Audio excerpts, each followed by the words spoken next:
Welcome to The Explainer. Ever wonder how an AI can call a soccer match before it even kicks off?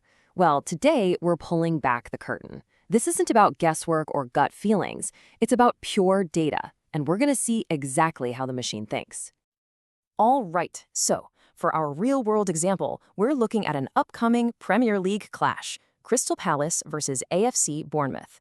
Now, what's so great about this matchup is that these two teams are super close in the rankings. It's the perfect test case, right? No obvious favorite here. So you gotta ask, what if a powerful AI already has a pretty good idea of how this is gonna play out? And no, we're not talking about a crystal ball here. We're talking about algorithms, digging through just mountains of data to find these little hidden patterns, the ones that hint at what's most likely to happen on that pitch. And guess what? That's exactly what we're gonna do. We've actually got our hands on the AI's internal report for this very game. So let's dive in and break it down step by step and really get inside the mind of the machine. Okay, so where does an AI even start? Well, first, it needs a simple foundational score for each team's basic strength. It uses something called an Elo rating. If you're into chess, you've definitely heard of this. Think of it like a live power ranking that goes up or down after every single game. And boom, right away, look at this. You can see just how tight this matchup is. Their ELO scores are practically neck and neck. So from this one angle, just pure strength, the AI is basically saying, hey, this is a total toss-up. But okay, ELO is just the starting point. Next, the AI has to get to the real heart of the game, right? Goals. For this, it uses a classic statistical tool called a Poisson regression.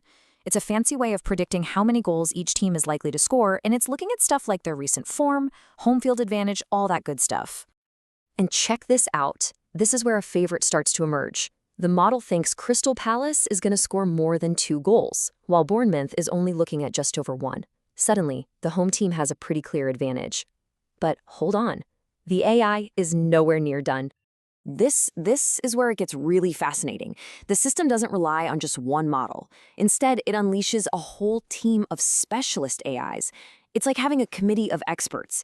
Each one has its own unique way of looking at the data, and then they all vote on what they think is going to happen. So first up to the plate is the random forest model. Its specialty? Finding these really complex, kind of hidden relationships in the data that others might just gloss over. And its verdict is a bit of a shocker, actually. It's confidently backing Bournemouth, the away team, to win. It must be seeing some subtle pattern, maybe in their away form, that we're not. But then the next specialist steps in. This one's called XGBoost, and it's a real heavyweight in machine learning, just known for its brutal accuracy. And it looks at the same data and says, nope, I completely disagree. It thinks a draw is by far the most likely result, giving it a massive 44% probability. It's totally dismissing whatever pattern that first model saw. And just to stir the pot even more, a third expert, a neural network. This one's kind of modeled on the human brain. It also leans towards a draw, but it gives Crystal Palace a much, much better chance to win than either of the other two did. So maybe it's really valuing that home field advantage. So what do we have now? 3 experts, 3 totally different takes on the game. So, with all these conflicting opinions, how on earth do you make a final call? Well, the system has a brilliant solution. It brings in a manager model. It's called a stacked model, and its entire job is to listen to all the specialists. It learns who to trust and when, and then it combines all their votes to make one final, smarter decision. And here it is, the final verdict from the manager. After weighing everything, it makes the call. A draw is the most likely outcome. But we're not done. The AI's prediction is in, but now it has to be stress tested. So how does it do that? Well, it plays the game on a computer 10,000 times. Yup, 10,000 simulations. This is what's known as a Monte Carlo simulation. It's basically a way to play out every possible version of this match to see what happens most often. It's the ultimate what-if machine. And the results from those simulations are pretty darn conclusive. Look at that. Out of all 10,000 games, a draw was the most frequent result, popping up over 4,000 times. And the most common final score? A classic 1-1. This is a powerful confirmation of what the manager model predicted. Okay, so that's how our AI got its answer.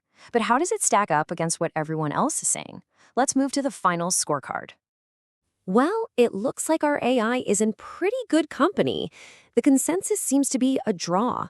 Forebet sees it, football prediction sees it. The only real outlier here is StatsInsider. Their model seems to be giving Crystal Palace a pretty significant home field edge. Of course, and this is the big disclaimer right from the AI's own report, this is all about probability, not prophecy. The machine is just telling us what's most likely to happen based on the data. As we all know, on match day, anything can happen. That's why we watch, right? And that really leaves us with a big question to chew on, doesn't it? As this kind of technology gets more and more powerful, when every single game can be broken down into cold, hard probabilities, where does the magic of sport go? Does knowing the odds take away from the beautiful, glorious unpredictability of it all? I mean, does it cheapen the thrill of that last-minute goal or that shocking upset? It's definitely something to think about.